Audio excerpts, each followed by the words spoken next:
Alright guys, here's another little project I'm working on. This was actually given to me in a box. This is a 1921 Stevens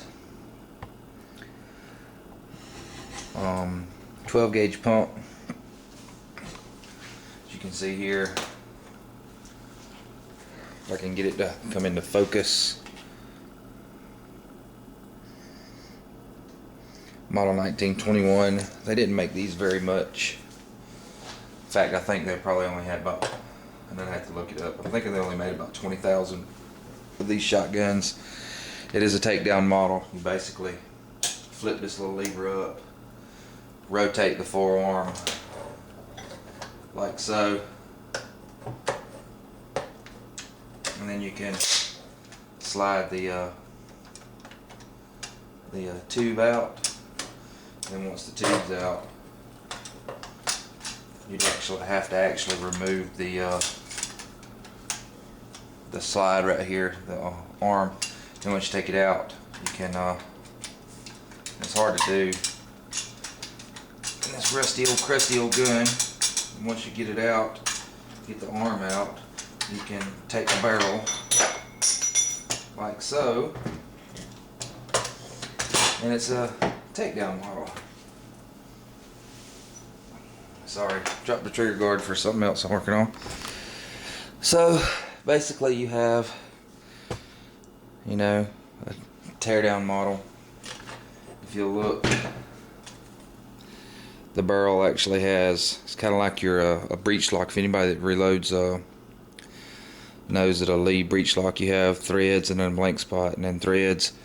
So basically, alright, with it tore apart like this, let me get some light on the subject, maybe you can see a little better.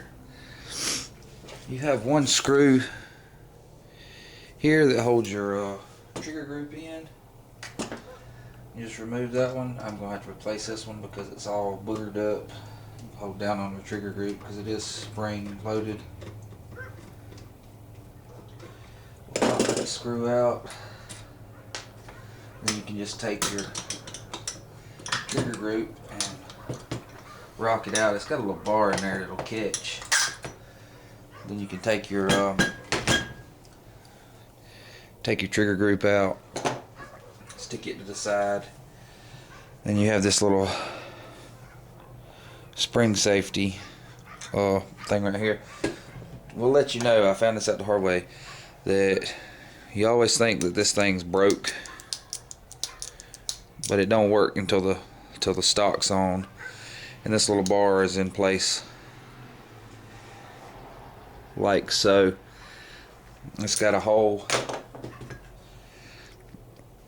if you can see, in the receiver that this little jewel sits in right here, and then you'll slide your trigger assembly in.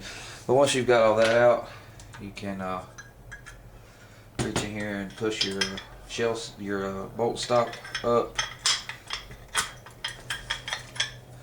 and then you can take your bolt out, breech lock, whatever they want to call it.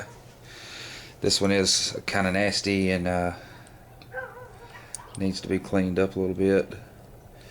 Might end up having to replace some extractors, but we'll see.